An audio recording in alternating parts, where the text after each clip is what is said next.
Interesting चीज ये है कि जहां पर ये दोनों प्लेन्स गायब होते हैं उस एरिया को आज के दिन हम बर्मुडा ट्रायंगल के नाम से जानते हैं। Over the past 50 years, 3,000 ships and 100 planes have gone missing in a mysterious stretch of water in the Atlantic Ocean. Ships have gone missing, planes have gone missing. Known as the Devil's Triangle. A source of intrigue, legend, and fear. This is the Bermuda Triangle.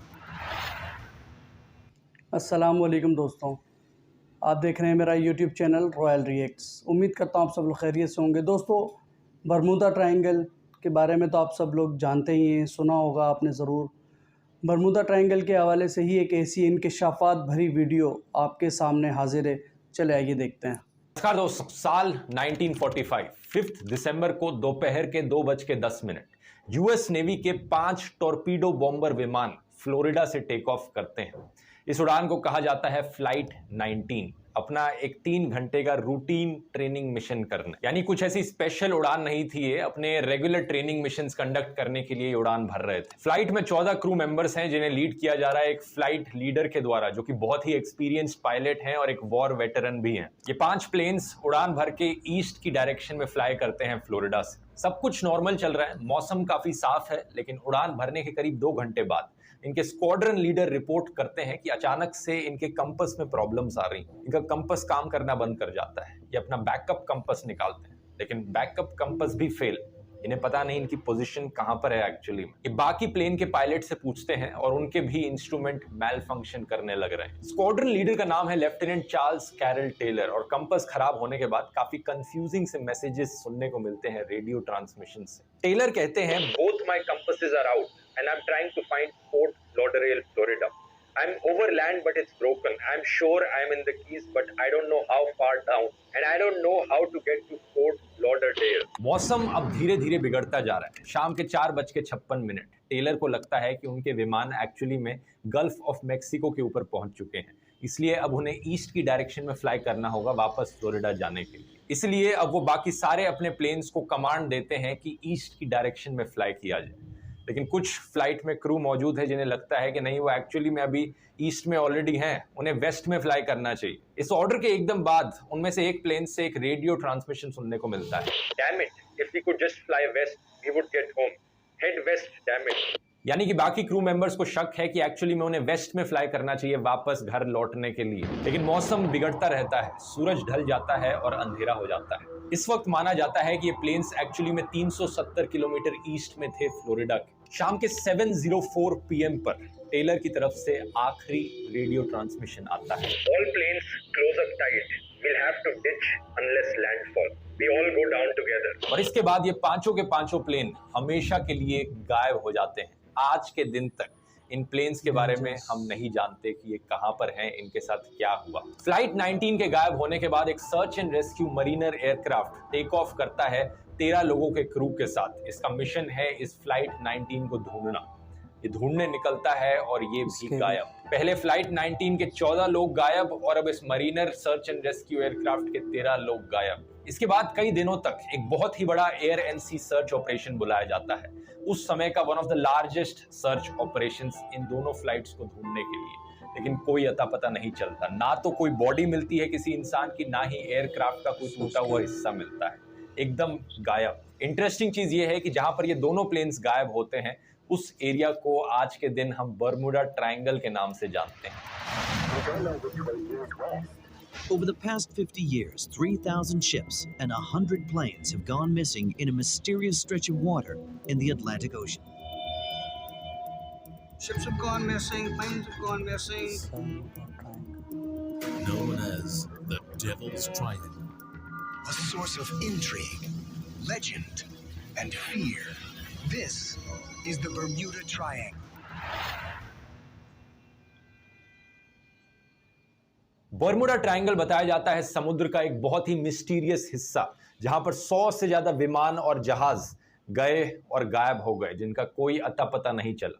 ये एक ऐसा area है जो America में Florida से लेकर Puerto रिको तक और ऊपर बर्मुडा देश तक एक तरीके का ट्रायंगल सा एरिया बन जाता है यहाँ पर। ओवरऑल 5 लाख स्क्वायर माइल से भी ज्यादा का ये एरिया है जहां पर ये लाई करता है। बर्मुडा ट्रायंगल के किस्से 500 साल से भी ज्यादा पुराने हैं। साल 1492 में क्रिस्टोफर कोलंबस जब नई दुनिया की खोज करने निकले थे, उन्होंने रिपोर्ट किया कि जब वो इस एरिया से गुजर रहे थे, उनका कंपास काम करना बंद कर गया और एक रात उन्होंने जब अपने जहाज से बाहर आसमान की तरफ देखा, उन्हें एक बड़ी ही अजीब सी रोशनी दिखाई दी, एक स्ट्रेंज लाइट जो आग के गोले जैसी दिख रही थी और वो आग का गोला इन्हें आसमान में दिखा नीचे समुद्र में गिरता हुआ। यहां से शुरू होती है ये मिस्ट्री और आने वाली सदियों में कई नाम दिए गए इस जगह को। The graveyard of the Atlantic, the sea of doom, Sargasso graveyard, ये ऐसे नाम थे जिन्हें 18th और 19th सेंचुरी में इस्तेमाल किया जाता था। लेकिन जो बर्मुडा ट्रायंगल नाम था, इसे पहली बार एक्चुअली में सिर्फ 1964 में ही इस्तेमाल किया गया। एक मैगजीन थी अर्गोसी नाम से, विंसेंट एच गद्दीस नाम के आदमी ने एक आर्टिकल लिखा 1964 में उस मैगजीन में, जिसका टाइटल था द डेडली बर्मुडा ट्रायंगल, और ये पहली बार था जब बर्मुडा ट्रायंगल शब्द का इस्तेमाल किया गया था। इस आर्टिकल में उन्होंने कई डिसअपीयरेंसेस जो पिछले कई दशकों में हुई थी इस बर्मुडा ट्रायंगल में, उन्हें समराइज किया था और उन्हें लिंक करने की कोशिश करी थी और यहाँ पर एक मिस्ट्री बनाने की कोशिश करी गई थी कि कुछ तो है समुद्र के इस एरिया में जो बहुत ही अजीब है, जिसकी वजह से इतने सारे विमान और जहाज जाकर गायब हो जाते हैं। हालांकि उस आर्टिकल में कोई एक्सप्लेनेशन नहीं दी गई थी कि ऐसा होता क्यों है, लेकिन इसकी वजह से बर्मुडा ट्रायंगल की मिस्ट्री उस जमाने की सबसे पॉपुलर मिस्ट्री बन गई। इतनी पॉपुलर कि कई किताबें इस पर लिखी गई, कई फिल्में बनाई गई, कई कंप्यूटर गेम्स बनाए गए और कुछ गाने तक भी लिखे गए बर्मुडा ट्रायंगल के ऊपर। कुछ और घटनाओं की बात करें तो एक और भयानक इंसिडेंट हुआ था साल 1918 में यूएसएस साइक्लोप्स जहाज को लेकर। यूएस नेवी का उस समय का वन ऑफ द बिगेस्ट और one of the fastest ships जो इन्होंने बनाया था। अमेरिका की नेवी के लिए एक ये बहुत ही इंपॉर्टेंट एसेट था, स्पेशली तब जब अमेरिका ने वर्ल्ड वॉर 1 में हिस्सा लेना चालू किया। तो ये ट्रूप्स को ट्रांसपोर्ट करने के लिए और कोल्ड ट्रांसपोर्टेशन के लिए इस्तेमाल किया जाता था। 4 मार्च 1918 को 306 लोग बैठे थे इस यूएसएस साइक्लोप्स में। वॉशिंगटन के पास एक शहर है वेस्ट इंडीज बाल्टीमोर, वहां से ये जहाज रवाना हुआ ब्राजील की ओर। लोगों के अलावा इस जहाज में 11,000 टन मैंगनीज भी था। ये रास्ता तय करने में करीब करीब 9 दिन का समय लगना था। ये जहाज सही सलामत रवाना हुआ, मौसम साफ था, शिप की तरफ से मैसेज आया जाते वक्त वेदर फेयर ऑल वेल। लेकिन ये जो मैसेज आया ये आखिरी मैसेज था इस शिप की तरफ से। ये जहाज अपने रास्ते निकला, उसके बाद इसका कोई अता पता नहीं चला, अचानक से ये गायब हो गया। इसने सबको चौंका कर रख दिया। यूएस नेवी की one of the biggest ships, इतना बड़ा जहाज कैसे अचानक से गायब हो सकता है। अब अगर ये घटना सुनने में आपको मिस्टीरियस लगती है तो इससे भी ज्यादा खौफनाक और डरावनी है एलन ऑस्टिन की मिस्ट्री।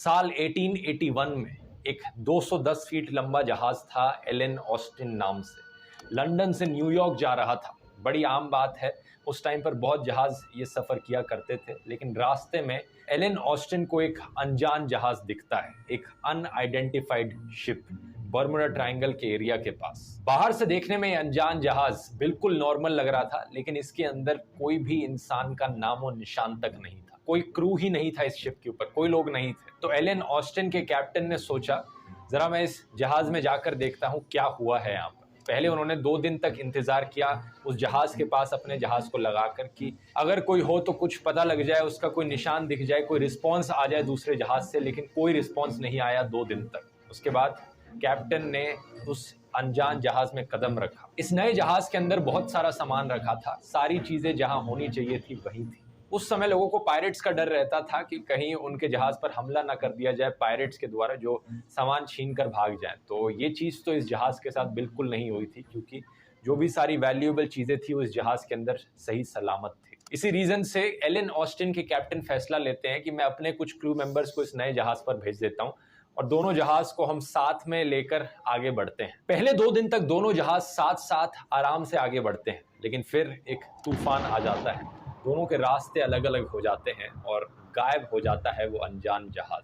तूफान खत्म होने के बाद एलन ऑस्टिन के कैप्टन उस जहाज को ढूंढने की कोशिश करते हैं और दूर उन्हें अपने स्पाई ग्लास से दिखाई पड़ता है वो जहाज। जब वो उसके करीब पहुंचते हैं पता लगता है कि उस जहाज में फिर से कोई इंसान का नामो निशान तक नहीं है। जो कुछ क्रू मेंबर्स को उन्होंने अपने जहाज से उस जहाज में डाला था, अब वो अचानक से गायब हो चुके हैं। कहाँ गए, क्या हुआ उनके साथ, कुछ नहीं पता, लेकिन जहाज वैसे का वैसे ही सही सलामत है। कहा जाता है एलन ऑस्टिन के कैप्टन ने दोबारा से कोशिश करी उस अनजान जहाज को अपने साथ लेकर चलने की, कुछ और नए क्रू मेंबर्स को भेजा उस जहाज को चलाने के लिए, लेकिन फिर से 2-3 दिन बाद जब एक नया तूफान आया, सेम कहानी दोबारा से हुई। ये अनजान जहाज अलग हो जाता है और जो नए क्रू मेंबर्स डाले थे वो फिर से गायब हो जाते हैं अचानक से। एलन ऑस्टिन का जहाज जब वापस लौटता है तो इसके ओनर इसकी कहानी को सुनकर इतना घबरा जाते हैं कि इस जहाज को बेच डालते हैं एक जर्मन कंपनी को, जो इस जहाज का नाम बदलकर मेटा रख देती है। सही सुना आपने, जो रीनेमिंग मार्क जकरबर्ग ने फेसबुक की करी मेटा में,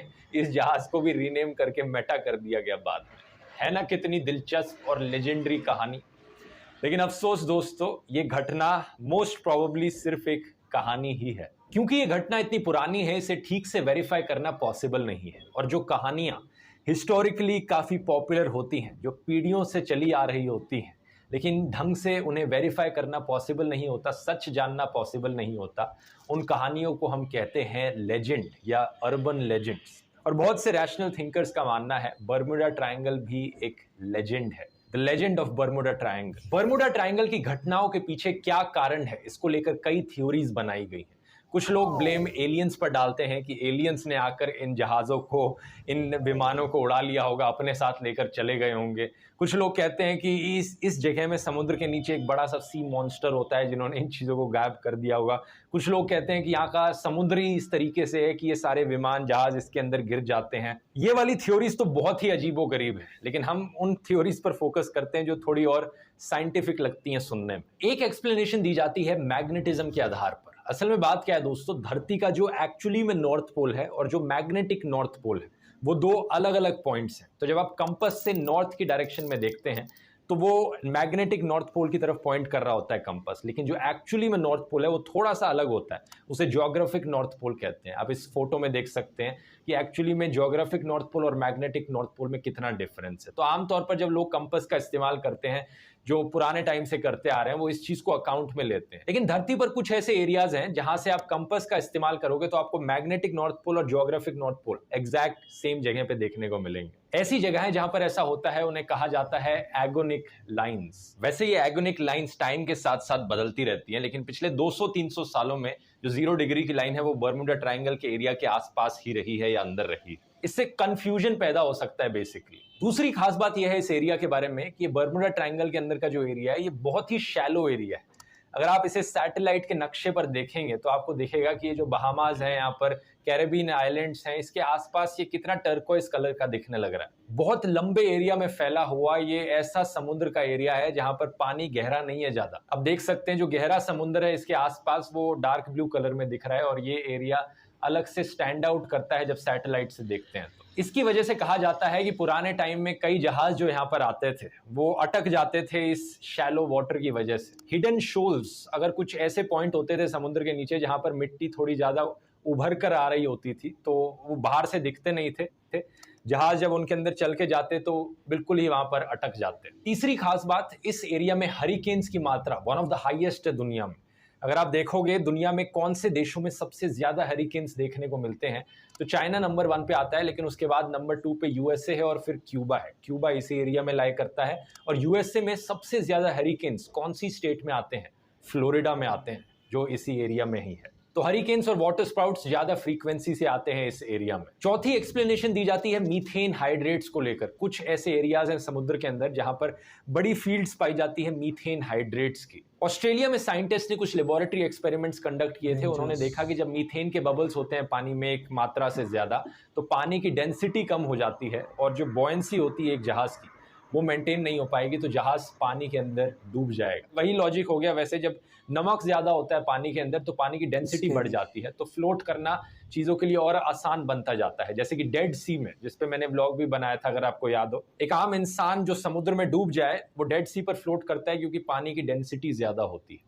यही चीज रिवर्स में हो रही है यहाँ पर अगर मीथेन पानी के अंदर मौजूद है तो। ये हाइपोथाइज किया गया है कि अगर मीथेन की इरप्शंस होती हैं पानी के अंदर, मड वोल्केनोज भी उन्हें कहा जाता है, पानी के अंदर वोल्केनोज फटते हैं तो मीथेन बाहर आती है उनसे, जिसकी वजह से अचानक से अगर ये शिप के नीचे हुआ तो अचानक से वो शिप पानी के अंदर डूब जाएगी बिना किसी वार्निंग के और पता तक नहीं चलेगा उसके बारे में। अब ये बहुत ही इंटरेस्टिंग एक्सप्लेनेशन है, लेकिन एक्चुअली में जितनी भी डिसअपीयरेंसेस हुई है बर्मुडा ट्रायंगल को लेकर, कोई भी डायरेक्ट एविडेंस नहीं मिला है कि कोई भी एग्जैक्ट घटना इस मीथेन वाली चीज की वजह से हुई हो। ये बस एक साइंटिफिक चीज है जो एग्जिस्ट करती है, होती है, लेकिन एक्चुअली में जिसकी वजह से कोई जहाज गायब हुआ हो, इसका कोई प्रूफ अभी तक मौजूद नहीं है। पांचवी एक्सप्लेनेशन मेरी राय में सबसे इंपॉर्टेंट एक्सप्लेनेशन है, क्योंकि ये ह्यूमन साइकोलॉजी से रिलेटेड है। इसे नाम दिया जाता है बार्डर-माइनहॉफ इफेक्ट या फिर द फ्रीक्वेंसी इल्यूजन। बार्डर-माइनहॉफ इफेक्ट या फ्रीक्वेंसी इल्यूजन एक साइकोलॉजिकल इफेक्ट है कि जब हम चीजों को ज्यादा नोटिस करने लगते हैं तो हमें वो चीजें अपने आसपास ज्यादा दिखने लगती हैं। याद करो आपके परिवार में जब किसी ने नई गाड़ी खरीदी थी, जो गाड़ी का मॉडल आपने खरीदा था, खरीदने के बाद आपने हमेशा नोटिस किया होगा कि अगले कुछ दिनों तक, अगले कुछ महीनों तक जब भी आप सड़क पर कहीं पर जाते तो जो गाड़ी आपने नई खरीदी है वो आप ज्यादा नोटिस करने लगते हैं। आपको लगता है कि अच्छा ये गाड़ी तो सड़कों पर और दिखने लग रही है, हमारे खरीदने के बाद लोगों ने और गाड़ियां खरीदनी शुरू कर दी है, यही वाली एग्जैक्ट। असलियत में उस गाड़ी की फ्रीक्वेंसी सड़कों पर ज्यादा बदली नहीं है, पहले भी उतनी ही कॉमन थी, वो अभी भी उतनी ही कॉमन है, बस क्योंकि आपने वो गाड़ी खरीद ली तो आपने ज्यादा नोटिस करना शुरू कर दिया उस चीज। यही चीज बर्मुडा ट्रायंगल के बारे में भी कही जाती है। ये बात सच जरूर है कि कुछ बड़े बड़े जहाज और विमान गायब हो गए बर्मुडा ट्रायंगल के अंदर, लेकिन अगर आपने नोटिस करने की कोशिश करी हो तो दुनिया भर के कई एरियाज में, कई समुद्रों में ऐसे ही जहाज और विमान गायब होते हुए मिले हैं जहां पर बर्मुडा ट्रायंगल नहीं मौजूद था। इसका एक बड़ा रीसेंट एग्जांपल हो सकता है वो मलेशियन एयरलाइंस की फ्लाइट, वो तो बर्मुडा ट्रायंगल में गायब नहीं हुई। क्योंकि असल में बात यह है, लोगों ने जब बर्मुडा ट्रायंगल की मिस्ट्री के बारे में सुना तो जो भी डिसअपीयरेंसेस हुई, जो भी ऐसी घटनाएं हुई, लोगों ने तब ज्यादा ध्यान देना शुरू कर दिया उन घटनाओं पर जो बर्मुडा ट्रायंगल में हो रही थी, और जो बर्मुडा ट्रायंगल के बाहर ऐसी घटनाएं हो रही थी उन पर ज्यादा ध्यान नहीं दिया लोगों ने। जर्नलिस्ट लैरी कुश, जिन्होंने किताब लिखी the Bermuda triangle mystery solved, वो भी इसी सोल्यूशन पर निकल कर आए। उन्होंने कहा शुरुआत में कई ऐसी घटनाएं थी जो एक्चुअली में हुई थी, लेकिन टाइम के साथ साथ जब बर्मुडा ट्रायंगल की मिस्ट्री और बड़ी मिस्ट्री बनती गई तो कुछ लोगों ने अपनी कहानियां क्रिएट करनी शुरू कर दी। मिस्ट्री मॉन्गरिंग हुई यहाँ पर, और कुछ कहानियां तो बिल्कुल ही बकवास थी, असली में कभी हुई ही नहीं थी। एलन ऑस्टिन की जो कहानी मैंने आपको बताई, उससे ऐसी ही एक कहानी बताया जाता है। अमेरिका के national oceanic and atmospheric administration का कहना है कि इसका कोई सबूत नहीं है कि जो जहाज और विमान बर्मुडा ट्रायंगल में जाकर गायब होते हैं, जो मिस्टीरियस डिसअपीयरेंसेस हमें बर्मुडा ट्रायंगल में देखने को मिलती हैं, वो ज्यादा फ्रीक्वेंसी से होती हो बर्मुडा ट्रायंगल में बाकी किसी और समुद्र के एरिया के कंपैरिजन में। ऐसा कुछ भी नहीं है, उतनी ही मिस्टीरियस डिसअपीयरेंसेस हमें बाकी समुद्र के एरियाज में भी देखने को मिलती हैं। यूनाइटेड स्टेट्स कोस्ट गार्ड का तो ये तक कहना है कि coast guard does not recognize the existence of so-called Bermuda Triangle as a geographic area of specific hazard to ships or planes। यानी यूएसए के कोस्ट गार्ड इसे recognize भी नहीं करते कि ये कोई हानिकारक एरिया है बर्मुडा ट्रायंगल। इन्होंने कहा the fact that the area within the Bermuda Triangle is heavily trafficked could account for some of the mystery। ये जो बर्मुडा ट्रायंगल का एरिया है, यहाँ से बहुत ज्यादा ट्रैफिक गुजरता है जहाजों का और एरोप्लेन्स का, इसलिए चांसेस थोड़े बढ़ जाते हैं यहाँ घटनाएं होने के। Pair that with the fact that the Bermuda Triangle is often swept by hurricanes in the presence of Gulf Stream, it is not hard to see why ships might occasionally sink there।